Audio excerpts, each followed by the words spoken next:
Muchas gracias. La idea de esta charla fue un poco a partir de conocer lo que Claudio García estaba haciendo con proyectos de riego en Uruguay. Claudio García ahora lo vamos a presentar. Y a partir de toda la normativa de la ley de conservación de suelos y toda la normativa para poder, digamos, poner en marcha una nueva área bajo riego con todo lo que implica el tema de los recursos y el uso productivo. A partir de eso surgió con la gente de APRESID la idea de una mesa redonda con participación del INTA, y hay situaciones en las provincias de Entre Ríos, de Corrientes, como para poder trabajarlo, y tenemos la participación de Dietmar Kurz del INTA Corrientes, que bueno, que es una persona que es especialista, tiene su magíster, su doctorado en recursos naturales y es un referente de recursos naturales de la región. Claudio García, que es investigador de línea, con un doctorado en Brasil, trabajando en investigación en lo que es agua, y Martín Matos, que es director del Ministerio de Ganadería, Agricultura y Pesca de Uruguay, con una experiencia muy fuerte también en la parte público-privada. Así que bueno, frente a esta temática que presentaron, frente al título de la reunión, la idea es un poco trabajar de lo general a lo particular. O sea, Dietmar nos va a dar una presentación sobre cuál es la situación, los problemas, las oportunidades que tenemos con la situación del riego y los recursos naturales, visto desde el litoral, visto desde la provincia de Corrientes. Martín nos va a presentar lo que es la ley de conservación del suelo desde un punto de vista del gobierno de Uruguay, y Claudio, la idea es poder cerrar con un proyecto siguiendo todas esas normativas de cómo se puede trabajar con esos temas y cuál es la idea. Así que bueno, el tema es que podamos integrar todos estos temas. La idea es poder hacer las 3 presentaciones y después hacemos las preguntas, cosa de poder cerrar con los tiempos. Y bueno, las preguntas van a llegar al teléfono, y esperemos que se puedan cumplir las expectativas. Así que en principio agradecemos a Dietmar, que no podía venir, pero hizo el esfuerzo para estar conectado online. Así que la primera presentación va a ser Dietmar Kurz online, luego Martín y luego Claudio. Así que bueno, estamos a la escucha.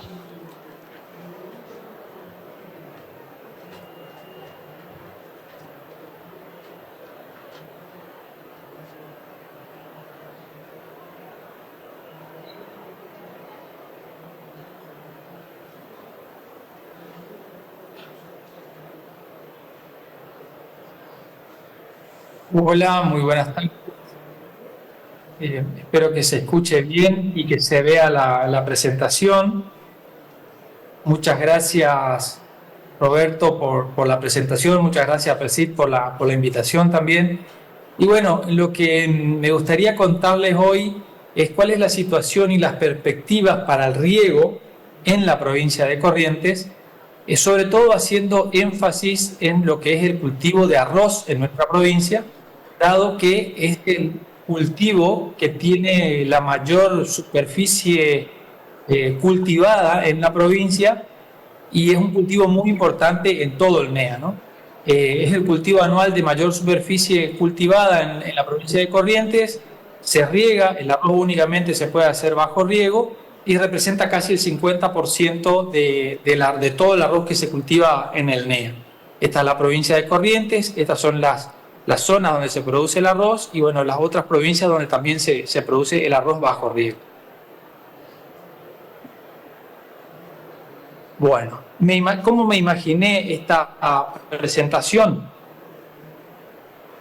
Me imaginé la presentación analizando cuáles son las fortalezas, las debilidades, las oportunidades y las amenazas que presenta el cultivo de arroz bajo riego en nuestra provincia.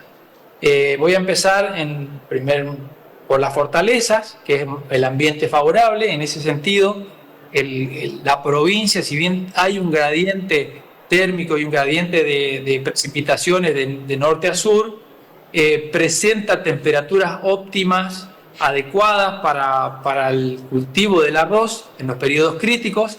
Esta es una representación de las temperaturas máximas y mínimas y los periodos críticos para emergencia, floración y cosecha. Y por lo cual el ambiente, en ese sentido, lo que son las temperaturas para el cultivo del arroz, es adecuado. Por otro lado, la provincia presenta una oferta de recursos naturales expresada por el potencial de suelo que tiene también muy importante en la provincia. Y un bajo cambio de uso de los suelos. Por ejemplo, apenas el 30% de los suelos de clase capacidad de uso 2 actualmente han sufrido un cambio de uso. Y si vamos a los suelos 3 o los suelos 4, 5 y 6, la disponibilidad de suelos con aptitud para descontando todo lo que son bosques nativos y bosques cultivados es muy alta. Hay casi 5 millones de hectáreas potencialmente que se podrían utilizar para el cultivo de arroz bajo riego. Este es un ejemplo de un relevamiento que hicimos nosotros desde el INTA, desde el Grupo de Recursos Naturales.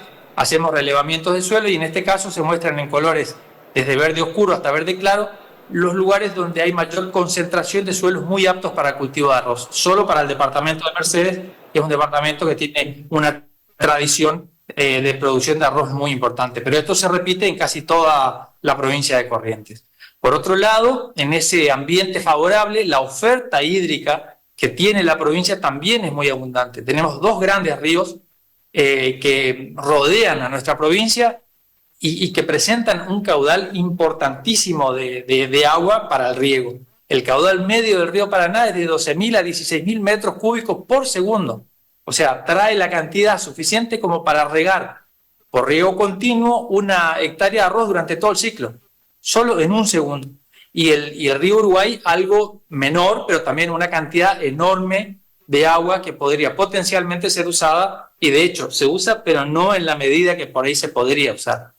Por otro lado, también un área muy importante de la provincia se riega por represas. Estos son monitoreos que nosotros hacemos permanentemente al inicio y al final de la campaña. Esa información es muy útil para la toma de decisiones y para los productores porque saben, hay una relación directa entre la superficie que ocupa el agua de las represas y la superficie que finalmente se termina sembrando para el arroz. Entonces nosotros estos monitoreos los hacemos siempre en agosto, antes de que inicie la campaña, y vemos cuánta agua hay al final de la campaña. Ven acá claramente que en las últimas campañas, la campaña 21-22, 22-23, hubo una reducción importantísima en la superficie de agua, cubierta con agua para represas, debido a las escasas precipitaciones que ocurrieron en esta provincia, dado los fenómenos, la niña que atravesamos. Y bueno, por suerte hay una buena noticia. Estuvieron hoy comentando que aparentemente el fenómeno de la niña que se espera para esta campaña no va a ser tan severo.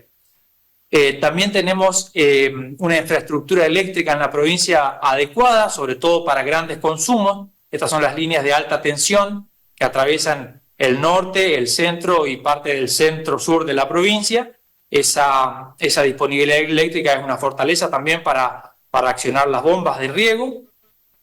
Otra fortaleza es que los productores tienen e instalan la infraestructura necesaria para regar. O sea, el arroz es un cultivo que se hace bajo riego o no se hace. Y para eso existe toda una tradición y una experiencia de construcción de canales, de diseño de canales de desagüe, de caminería, que es una fortaleza, ya tiene una tradición importante el cultivo en nuestra provincia. Bueno, yendo a las debilidades, pasamos por las fortalezas y vamos ahora a las debilidades. Básicamente esas debilidades están dadas por la escasa utilización del agua disponible para riego. Miren, acá yo listé los distintos departamentos de la provincia de Corrientes donde se riega por represas. La zona que más cantidad de represas tiene es la de Mercedes, Curuzú-Cuatiá, Sauce. Acá están la cantidad de represas que tiene cada uno de esos departamentos. Fíjense que el total es de 84 represas, fue de 84 represas con agua en 2022, 75 en 2023, por estos años de escasas precipitaciones que les comentaba, pero en realidad hay un estudio ya del año 2013 que indica que solo en estos dos departamentos hay un potencial para hacer hasta 100 represas. O sea que estamos subutilizando un recurso que de otra forma se pierde en el mar, digamos, un recurso muy importante como es el agua. Por otro lado, hay eso con respecto a las represas.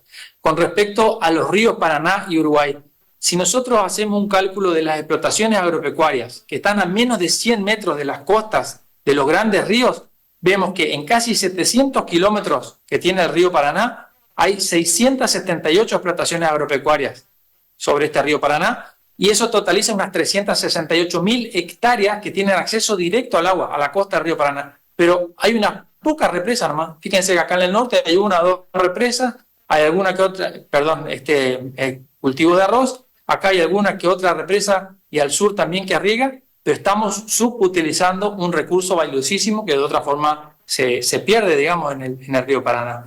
Y si consideramos eso mismo para el río Uruguay, en casi 400 kilómetros de costa, hay 249 explotaciones agropecuarias a menos de 100 metros que totalizan casi 200.000 hectáreas donde potencialmente se podría aprovechar ese recurso para regar. O sea que hay una debilidad en la escasa utilización del agua de riego que se pierde, ¿no? Se pierde o se subutiliza. Una de las oportunidades que yo veo es que, ustedes saben, pero me gustaría reforzar el concepto de que el agua es fundamental para estabilizar la producción y los rendimientos en los sistemas productivos.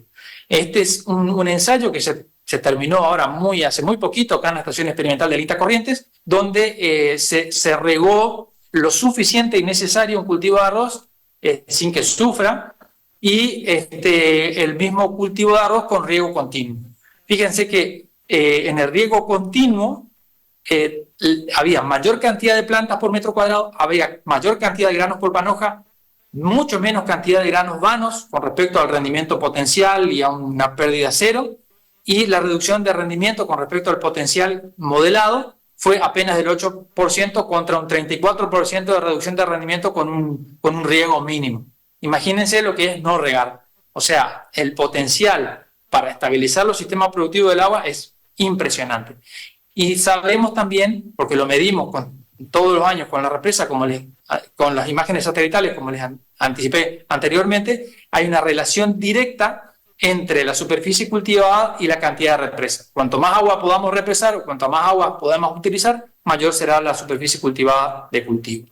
Otra fortaleza, que algunos no lo ven tan así, es que tenemos un organismo de control eficiente, que es el Instituto Correntino de Agua y Ambiente. Es la autoridad de aplicación de las normas provinciales. Ustedes saben que el agua es un recurso natural que depende de la provincia. El ICA, que por ahí los productores o alguna empresa no está muy bien visto porque parece que viene a controlar, en realidad es un organismo que está muy ordenado, es la autoridad de aplicación del Código de Aguas y de las evaluaciones de impacto ambiental, tiene los procedimientos muy estandarizados, me parece que es una gran fortaleza, tiene procedimientos para la concesión de agua y para, y para el desarrollo de los emprendimientos productivos muy ordenados. Tiene todo en Internet establecido a través de formularios sencillos, que el nivel de complejidad es cada vez mayor de acuerdo al posible impacto ambiental que tiene el proceso productivo, desde compatible hasta crítico. O sea, en la medida que el proyecto productivo tenga mayor impacto, es más compleja la información que hay que recabar. Pero me parece una fortaleza porque incluso te da las bases para que en el futuro uno ya tenga información de base, por ejemplo, para llegar a mercados más exigentes. Entonces yo considero que tener un organismo como el ICA en la provincia de Corrientes tan ordenado y que tenga tan estandarizado el proceso, me parece que es una fortaleza. La debilidad que debería mencionar o que me gustaría mencionar acá en este punto es que por ahí tiene escasa cantidad de personas, digamos. El otro día, reunido con el director del ICAM, me comentaba que hay 6 profesionales abocados a todas estas evaluaciones de impacto ambiental y concesiones de agua, cuando otras provincias que también regan, por ejemplo, alguna provincia del sur, tiene 100 personas trabajando o 300 personas trabajando en esos aspectos. Así que me parece que es un organismo que hay que apoyar y mucho. Otra fortaleza es que en estos momentos actualmente el arroz, sobre todo, está teniendo muy buenos precios. Seguramente hay una demanda traccionada por la mucha población mundial que hay, por el crecimiento de la población mundial, pero también porque a nuestros hermanos brasileños no les fue demasiado bien con la campaña anterior. O sea que esa es una fortaleza, pero de contexto, ¿no? Y para ir cerrando y para ir terminando, yo creo que tenemos algunas amenazas en la provincia de Corrientes, sobre todo. En general existen esas amenazas, pero se van a ver particularmente, o se ven particularmente en la provincia de Corrientes y en el NEA, y hay algunas exigencias del mercado que también me parece que pueden llegar a significar una amenaza, pero no las voy a tratar. En cuanto a los eventos climáticos extremos, nosotros lo vemos constantemente o repetidamente o reiteradamente en la provincia de Corrientes, en lo que es la expansión que sufre el río Paraná. Nosotros hacemos un monitoreo cada vez que ocurren este tipo de fenómenos extraordinarios y críticos de la superficie de inundación del río Paraná. Y acá les quiero mostrar una comparación. En el 2020, cuando el río Paraná estuvo en sus niveles más bajos y con el caudal más bajo, y en el 2021. Frente a la situación normal, hubo una retracción del área que ocupa el río Paraná de entre un 7 y un 9%.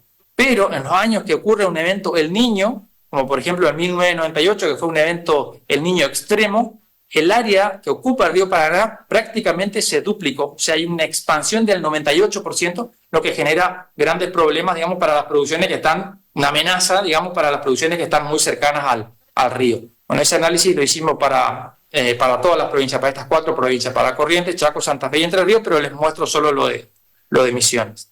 Esta es la situación en el 2020 cuando el río se retrajo.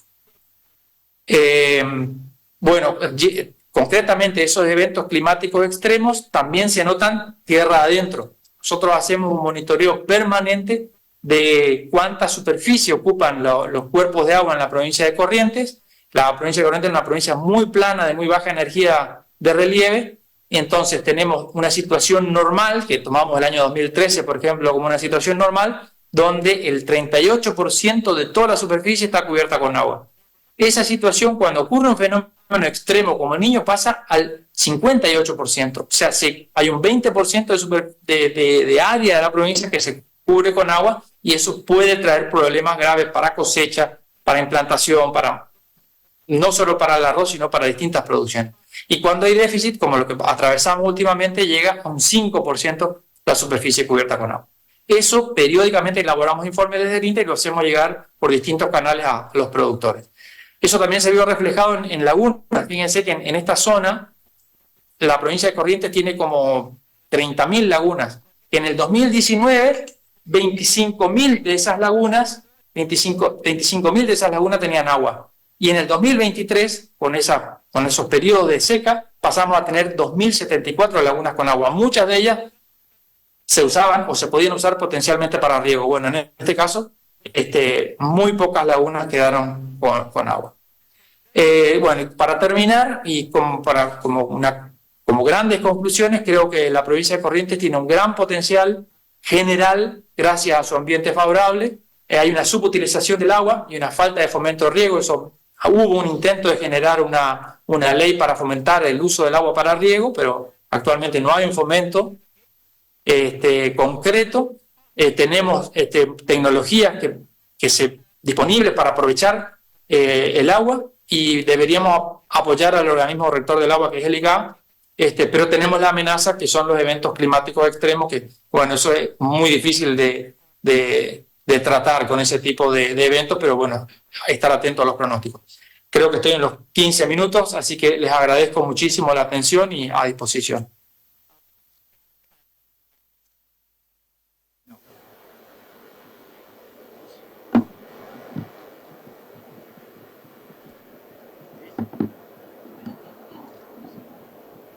Hola, hola. ¿Se escucha? Bueno, Dietmar, muchísimas gracias. Realmente estuviste en los 15 minutos y es difícil todo lo que desarrollaste en tan poquito tiempo. Para no perder tiempo y seguir con las presentaciones, bueno, dejamos a Martín. Buen día a todos, es un gusto estar por acá desde Uruguay para contar un poquito las políticas de los recursos naturales, tanto de suelos como de aguas. Gracias a Presid por la invitación, gracias Roberto. Uruguay es un país que tuvo una etapa entre el 63 y el 68, una comisión de desarrollo económico que un poco pensó el país en general y posterior a esa comisión de desarrollo económico salieron 3 leyes muy importantes para el sector agropecuario. La ley de trazabilidad grupal y generó la institución Dirección del Contralor de Semovientes, la ley de protección del bosque nativo y generó la institución de la Dirección General Forestal para la fiscalización de esa política y la ley de conservación de suelos y aguas, y a través de la Dirección Nacional de Recursos Naturales es quienes llevamos adelante la política de conservación. Eso fue en el 68, después tuvieron 2 o 3 decretos en el 81 y la última modificación de la ley de suelos se dio en el 2013 con la obligatoriedad para la agricultura cerealera y oleaginosa de más de 100 hectáreas, la presentación de los planes de uso y manejo responsable de suelos y sus posteriores decretos reglamentarios. Después eso se bajó a 50 hectáreas. En la actualidad, hoy todo agricultor que haga más de 50 hectáreas de agricultura, tanto de cultivos de cereales, oleaginosos o pasturas también, que tengan movimiento de suelo, tienen que presentar un plan de uso y manejo de suelos. ¿Qué son los planes de uso y manejo de suelos?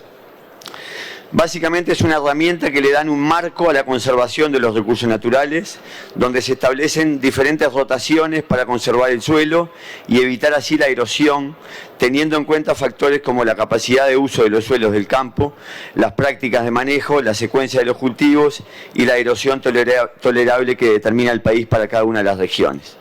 Tenemos planes de uso y manejo responsable de suelos para la agricultura de secano, tenemos planes de uso de suelos y aguas para la agricultura bajo riego y tenemos planes de lechería sostenible que tiene que ver con la propia agricultura que hace el sector lechero, pero también con el manejo de fluentes y la fertilización de las pasturas. ¿En qué se basan estos planes de uso y manejo de suelos? En esta ecuación universal de pérdida de suelo. Ahí vemos el factor lluvia, el factor erosividad o agresividad de la lluvia, el factor K, que es el factor erodabilidad de los suelos, qué tan frágil o qué tan fuerte es un suelo desde el punto de vista de su erodabilidad, el paisaje, características del paisaje, el grado de pendiente y el largo de la pendiente, y después factores de manejo, de uso y manejo, como es las rotaciones que plantea el agricultor, tanto la cobertura, la biomasa, la rugosidad del agua en el suelo y el control del escurrimiento, como puede ser terrazas, por ejemplo. Aplicando esta ecuación es que surge un nivel de erosión del suelo y el país le pone niveles de tolerancia que no puede superar. Así pues, para esto es bien importante el conocimiento de los suelos. Uruguay, en la Dirección de Recursos Naturales, tiene un área de estudios básicos de suelos desde hace muchos años, que lo que ha hecho es cartografiar los diferentes suelos del país y caracterizarlos. Y es quien va determinando, a medida que profundiza el conocimiento de los suelos, va determinando estos factores de erodabilidad de los suelos. Después, ¿cómo funciona estos planes de uso y manejo responsable de suelos? Tenemos la evidencia científica, o sea, esta ecuación universal de pérdida de suelo se validó en el Uruguay hace muchos años. Después está la responsabilidad del agrónomo, que es acreditado, el sector productivo y el Ministerio de Ganadería, Agricultura y Pesca. La superficie cubierta hoy por planes de uso y manejo de suelos en el año 2023, el año pasado, son 1.800.000 hectáreas. ¿Qué es lo que fiscaliza el Ministerio con los planes de uso y manejo de suelos? Fiscalizamos tres cosas. Primero, la presentación de los planes de uso y manejo de suelos, o sea, que no haya agricultor que no presente o que se denomine omiso. Esa es la peor falta que encuentra el Ministerio. Es como un ninguneo a la política. Ahí estamos viendo que hay un 96% de los agricultores que presentan los planes de uso y manejo de suelo. O sea que es muy poquito los agricultores que no lo presentan. Después se fiscaliza el incumplimiento. ¿Qué es el incumplimiento? Que en esa ecuación, en ese factor C de la ecuación, que es la rotación de cultivos que estamos planteando, se detecte en la chacra un incumplimiento, o sea, que haya puesto en la ecuación, por ejemplo, un cultivo de maíz y que a nivel de chacra esté haciendo otro cultivo, como puede ser una soja. En ese caso se da un incumplimiento y se penaliza. Y por último, el tercer factor que se fiscaliza son las buenas prácticas agrícolas, como en cualquier parte del mundo. Los suelos cubiertos la mayor parte del año, la identificación de los drenajes superficiales, que es importante, por más que la siembra directa ha sido una notable tecnología y una notable evolución para el cuidado de los suelos, por más que hagamos siembra directa, es bien importante poder detectar por dónde escurre el agua naturalmente cuando llueve y cuando llueve en forma importante. Eso es bien importante y es bien fácil de hacer, pero muchas veces no se hace. Entonces insistimos mucho en la detección de los desagües naturales y mantener verdes esos desagües naturales, mantenerlos sin movimientos de tierra, mantenerlos sin aplicación de herbicida y mantenerlos bajos de forma tal que el agua pueda tener ese escurrimiento por ahí. A 10 años de la implementación de los planes de uso y manejo de suelos, podemos decir que estamos actualizando cómo son los planes. El agricultor lo que hace es una plataforma digital que se ha desarrollado, que el agricultor o el agrónomo dibuja la melga donde se hace la agricultura y plantea por supuesto, el lugar georreferenciado. De ahí sale el tema de la erosividad, de ahí sale el tema del tipo de suelo que tiene, plantea la rotación de cultivo. Y ahí sale la erosión generada de acuerdo a esa rotación de los cultivos. El Sistema Nacional de Información Agropecuaria, que es un poquito un paraguas encima de estos planes, lo que maneja son tres tipos de sistema de información. Los sistemas de información de recursos naturales, que tiene que ver con los suelos, con las aguas, con el bosque nativo. Los sistemas de información del clima, y los sistemas de información de los sistemas de producción, agricultura, ganadería, forestación, encima de esos recursos naturales. ¿Por qué menciono esto? Porque hoy, por ejemplo, con el protocolo que se va a poner en el año que viene, en el protocolo europeo de prohibición de entrada a Europa de productos agrícolas provenientes de campos con deforestación, esta herramienta es una herramienta que permite la verificación y el cumplimiento de que los distintos productos que genera Uruguay son libres de deforestación. La información en apoyo al desarrollo de la política, por ejemplo, la Cartografía Nacional de Suelos a escala 1:40.000 que continuamos desarrollando y permite actualizar algunos de los factores de la ecuación Usle-Rusle. Estamos trabajando en la vinculación de las estimaciones de pérdida de suelo por erosión con modelos de fijación de carbono en el suelo, para incorporarlos a esta política, o sea que el mismo planteamiento de rotación de cultivos que plantea el agricultor a los efectos de niveles de tolerancia a erosión, ya va a saber si ese sistema de rotación está fijando carbono, está siendo neutro o está perdiendo carbono. También un impacto positivo en la planificación del uso y manejo del suelo, disminuyendo los barbechos invernales, aumentando las rotaciones que incluyen las pasturas perennes y aumentando los cultivos de cobertura o los cultivos de servicio, principalmente de invierno, o el doble cultivo de rendimiento en la campaña agrícola anual. Es bien importante una mayor difusión de la temática y las buenas prácticas agrícolas, o sea, no solamente la fiscalización desde el punto de vista de los planes de uso y manejo de suelo, sino también insistir mucho en la extensión de las buenas prácticas agrícolas. Otro comentario que quería hacer es cómo se fiscaliza esas tres cosas que fiscalizamos. Se fiscaliza primero que nada a nivel de gabinete con imágenes satelitales, se pone la capa donde hay agricultura en el país y se pone encima de la capa de la presentación de los planes de uso y manejo de suelos, y ahí se detectan los omisos, y de esa información de gabinete se remite a las diferentes regionales que tiene la Dirección Nacional de Recursos Naturales, que son 9 en el país, y cada uno de los regionales va a verificar a chacra la información generada a nivel de gabinete. Ahora pasamos un poco al tema riego. También en el 68 surge la Ley de Conservación de Aguas y Suelos, y en el 2007 la primera ley de riego. Se declara de interés nacional la conservación de los suelos y de las aguas, tanto superficiales como subterráneas. Y en el 2017 se da la modificación de la ley de riego, especialmente generando dos figuras, pensando en el riego multipredial o en el riego colectivo, y genera dos tipos de figuras importantes: las sociedades agrarias de riego y los operadores de riego. A pesar de esto, en la agricultura cerealera no generó un aumento del área regada en sistemas colectivos. Sí se utiliza mucho, por supuesto, los sistemas de riego colectivos en el cultivo del arroz, como decía el presentador anterior, porque evidentemente no hay cultivo si no hay riego, y eso tiene todo un tema de trabajo y operación de la gestión del riego y la gestión del servicio de riego que en el Uruguay se encarga la industria del arroz. ¿Cómo es la gestión interinstitucional? Bueno, el productor agropecuario, el productor agrícola que va a regar, se presenta en la Dirección General de Recursos Naturales para pedir autorización para regar en cuanto a la cantidad de agua que necesita. Nosotros lo verificamos, y DINAGUA, que es la Dirección Nacional de Aguas, desde el Ministerio de Ambiente, es quien autoriza el uso privativo de esa agua de derecho público. DINAGUA autoriza, por supuesto, si el agua está disponible.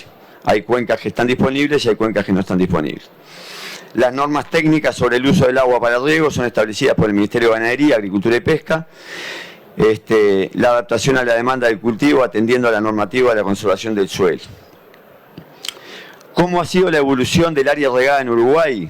El arroz, por supuesto, desde hace muchos años tiene dos cuencas principales: el 70% en la zona este, con suelos planosoles, y el 30% en la zona norte o noroeste, con suelos del basalto, suelos pesados también, pero con otro tipo de topografía. El arroz se está regando unos 160.000 hectáreas. En Uruguay es un cultivo muy fuerte y muy importante. Después los cultivos de los riegos por aspersión han ido evolucionando en los últimos años, especialmente desde el 2007 hasta esta parte. Ahora son más o menos 65.000 hectáreas, pero viene evolucionando. La caña de azúcar entre 7 y 8.000 hectáreas, y los cultivos hortifrutícolas unas 25.000 hectáreas. ¿Cómo ha sido la evolución de la importación de los equipos pivot y área acumulada? Acá vemos, no sé si se ve, ahí se ve la evolución. Ahí les decía, desde el 2007 especialmente. Esto viene traccionado más que nada por la ley de inversiones, que genera una exoneración del impuesto a la renta de la actividad agrícola. Esta administración lo que hizo fue aumentar el periodo durante el cual el productor puede realizar esa exoneración del impuesto a la renta agropecuaria. Y entonces ahí vemos que va evolucionando tanto en número de pivots como en áreas, siendo en el 2022 el pico con unos 140 pivots. Evidentemente esto tiene que ver con el valor de los commodities también, porque si estamos hablando que la exoneración impositiva como herramienta para la promoción del riego se genera renta evidentemente a más producción, pero también a más valor producción. Entonces en esos años que los commodities tienen valores interesantes, generan también una aceleración de la inversión en pivot. Estamos trabajando hacia un programa para el desarrollo del riego. Evidentemente está claro que genera no solamente más producción, sino que genera más estabilidad con toda la importancia que esto genera, pero además genera también más conocimiento y además genera la posibilidad de impactos en otros tipos de producción, no solamente los agrícolas, cuando esa producción agrícola se transforma en otras cadenas, como pueden ser las cadenas avícolas, las cadenas lecheras, las cadenas ganaderas. Hay distintos ejes que identificamos desde el punto de vista de limitantes para la mayor adopción de la tecnología del riego en Uruguay, que es la formación de técnicos, necesidad de más investigación en riego, fortalecimiento interinstitucional, inversiones en obras de infraestructura, por supuesto los beneficios fiscales o programas de exoneraciones fiscales. Este programa que yo les comentaba de la ley de inversiones está siendo utilizado solamente por un sector de los productores agropecuarios, que es el sector que tributa por el impuesto a la renta, y está dejando afuera a los productores que tributan por el impuesto a las enajenaciones de bienes agropecuarios, lo cual hace que el Estado esté pensando en una promoción, que continúe la promoción de los que están tributando por impuesto a la renta, porque va muy bien, pero que sumemos de otra forma a los productores y empresarios que tributan por impuesto a la enajenación de bienes agropecuarios. Eso tiene que ver quizás con otro tipo de convocatorias a presentación de proyectos de riego, mucho más dirigidos para desarrollar o sistemas de producción, o desarrollar regiones, o desarrollar algún tipo de cultivo, pero estamos pensando en una promoción en una promoción mucho más dirigida.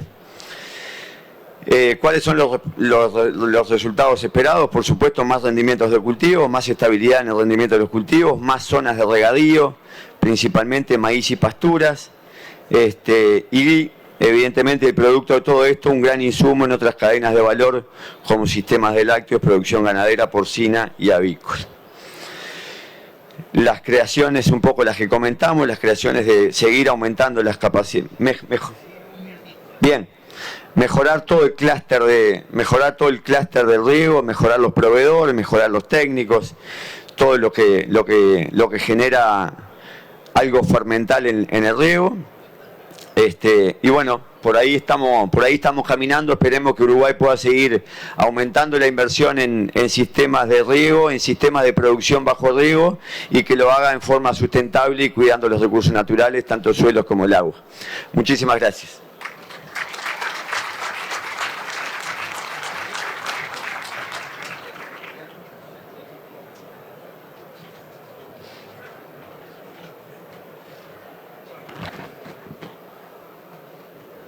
¿Tienen la presentación ahí? Gracias. Buen día. Muchas gracias por la invitación, para presidir. Muchas gracias, Roberto, por toda la organización y la atención con nosotros. Yo voy a ser rápido, ya que Martín me dejó poco tiempo, así que la cena me la vas a pagar vos hoy. No, la idea es presentar, a partir de lo que recién comentaba Martín, de todo el desarrollo que tiene todos estos planes de uso, un ejemplo, un caso de estudio, que es la estación experimental donde estoy trabajando, que es en el sur de Uruguay, cómo hacemos ese plan y cómo lo presentamos. Nosotros tenemos varias fuentes de agua, traje uno en particular, que es una toma de un arroyo. Y además tiene la particularidad que se realizó en el año 96 y se invitó en aquel momento a todos los productores de la zona si querían hacer algún riego multipredial junto con INIA, y de todos los vecinos aceptó uno, que hasta el día de hoy seguimos en sociedad. Y básicamente es un sistema muy simple, es un bombeo en el arroyo. Eso tiene después una línea de conducción hacia 3 polders que van depositando durante todo el invierno, los van completando con agua dulce, porque después en el verano tenemos problemas de intrusión de agua salada y ahí tenemos que dejar de bombear, y a partir de ahí se riegan hortifruticultura principalmente, que es la zona donde nosotros estamos ubicados. Esto es investigación en hortifruticultura, y el productor riega viña. Lo que hoy comentaba Martín, los proyectos tienen que renovarse cada 10 años cuando son aguas superficiales, o sea, cuando son aguas que uno está presentando represas. En este caso, como es agua de arroyo, lo tenemos que renovar cada 5 años. Además, tenemos que estar tanto registrados y autorizados por el Ministerio de Ganadería, Agricultura y Pesca y por el Ministerio de Ambiente, como para poder presentar esos proyectos, y tenemos responsabilidad civil y penal. Antiguamente, hasta hace 5 o 6 años, teníamos solo responsabilidad civil una vez que se firmaban estos proyectos. Ahora además tenemos penal, de manera que nos obligan a que lo que estamos firmando es lo que realmente el productor, o en este caso de línea, va a cumplir.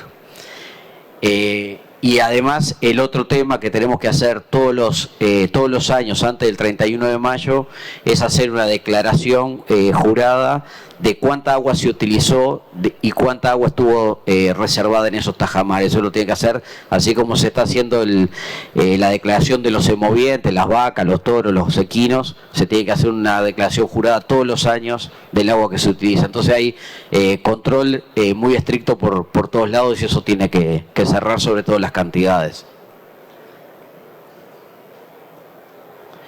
Este es el caso de la estación experimental. Es un área de 400 hectáreas. Tenemos un estudio bastante detallado de lo que es suelo, y dentro de los formularios el Ministerio nos pide determinadas características, como son la infiltración, capacidad de campo, punto de marchitez permanente, cuál es el agua disponible, tipo de suelo, un poco lo que decía, comentaba hoy Martín, que hay por defecto hay un estudio muy detallado a escala 1/40.000 de todo el país, o de la mayor parte del país. Hay una escala 1/1.000.000, y en algunos casos que tenemos a una escala más chica todavía, presentamos los datos locales.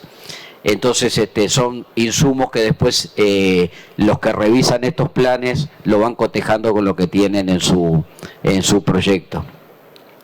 Y ahí se va colocando los distintos temas, por ejemplo el suelo, como les comentaba, el padrón que se va a regar. Aquí está el padrón de INEA y dos padrones que riega el productor, y además tiene que estar, ahí dice vinculación jurídica, tiene que estar certificado por un escribano, que el dueño del campo es consciente, porque también tiene responsabilidad civil y penal, es consciente de lo que se está haciendo en su campo en cuanto al uso del suelo y del riego. Entonces tenemos que presentar también esa vinculación jurídica de lo que se tiene la tenencia del campo, cada 5 años o cada 10 años según sea el caso. Y ahí el volumen de agua que se va a ocupar y el volumen autorizado dentro de ese formulario. En el caso nuestro, en varias oportunidades, en estos casi 30 años de trabajo, muchísimas veces se ha pedido aumentar el caudal. Nosotros tenemos una autorización de 19 litros por segundo, por supuesto para bombear durante 24 horas y todo el año. El tema está que no podemos solicitar más caudal, porque ya el arroyo no tiene más, y en general el Ministerio de Ambiente se reserva una cuota aparte del caudal para algún caso de emergencia o abrevadero de animales en caso de una sequía extrema que lo pueda ceder. Entonces hay que ser muy cuidadoso, y que, como decía Martín, hay cuencas que ya no tienen caudal y hay otras que lo tienen muy restringido por determinadas cuestiones. Pero en todas hay que estar bien detallado y informar bien de lo que se está trabajando, para que después no haya ningún lío en lo que es el tema del proyecto con lo que después verifican los técnicos. Y además de eso, todo esto va en el programa que es erosión, que tiene el Ministerio, que eso lo deja disponible y gratuito para los técnicos, el cual ahí se plantean con esa metodología que planteaba Martín de la USLE-RUSLE, en el cual uno pone los factores, el largo de pendiente, el porcentaje pendiente, el tipo de suelo, los coeficientes, y larga un mínimo de tolerancia que tiene el suelo. De ahí hay que proponer una mejora en la rotación, o se acepta. En general, para los suelos nuestros nos permiten una tolerancia de 7 toneladas por hectárea año la pérdida de suelo. Si es mayor a eso, hay que empezar a verificar qué otros componentes se pueden hacer. Entonces, por ejemplo, ahí tienen para ese caso los distintos componentes, los distintos años que uno hace, estos a 5 años, que es lo que nosotros presentamos, y la tolerancia son, la mayor parte del área que se riega son frutales, son cuadros permanentes, los cuales no hay movimiento de suelo, y en la entrefila se usa pasturas. Entonces la erosión es muy baja, y el área de horticultura que hoy tenemos en el INIA es muy chica. Pero de cualquier manera esto lo tienen que hacer todos los productores, como comentaba Martín, en el caso de los agricultores mayores de 50 hectáreas, en el caso de que sea riego lo tienen que hacer de cualquier tamaño. Y esto se tiene que presentar todo el formulario ese, en el cual tiene que intervenir un ingeniero civil, en el caso que la represa sea mayor a 5,5 metros de altura, un agrimensor y un agrónomo, además del escribano que tiene por la vinculación jurídica. Y esto se presenta tanto al Ministerio de Agricultura, que da primero la autorización para el uso de suelo, y paralelamente en DINAGUA, que es el Ministerio de Ambiente, para la autorización final del uso de esa agua, en el cual autoriza por el tiempo que uno solicita el régimen del proyecto para utilización de ese caudal. Eso vuelve, pero siempre está atado y sujeto a que anualmente se esté presentando esa declaración jurada. Y ahí es como va cerrando este tipo de proyecto. En el caso nuestro, así como en los productores grandes, siempre estamos bajo la lupa. Entonces, las instituciones públicas y las que damos investigación somos muy controladas, los técnicos van siempre, o sea, cada 6 meses se aparecen, no siempre con aviso, y verifican, por ejemplo, que no se cambie la bomba, que sobre todo en las secas, que no hagamos atajes y se esté sacando caudal que debería ir aguas abajo. Se controla los cultivos, el tipo de riego que uno declara, que eso se esté cumpliendo. Y por ejemplo, en el caso de este proyecto en particular, se vence en diciembre de este año, y ya en julio nos empiezan a mandar notificaciones desde DINAGUA que empecemos a formular el proyecto como para presentarlo en tiempo y forma, porque una vez, si uno se olvida, tiene un descuido, esa cantidad de agua, si hay otro solicitante, que generalmente hay, lo pueden otorgar y uno ya se quedaría sin permiso, y ahí es todo un lío bastante importante. Fui rápido, pero cualquier cosa a la orden. Muchas gracias.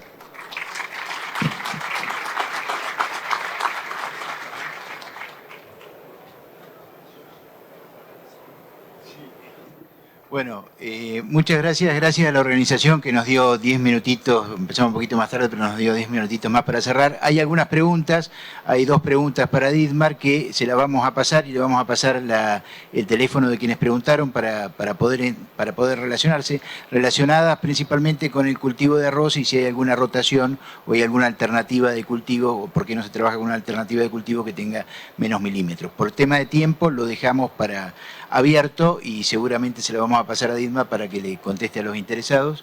Y había una pregunta para Claudio, que si tenemos tiempo la lee, y no tenemos tiempo, así que también queda el número de teléfono de quien se la mandó y se pondrá en contacto con él. Muchísimas gracias.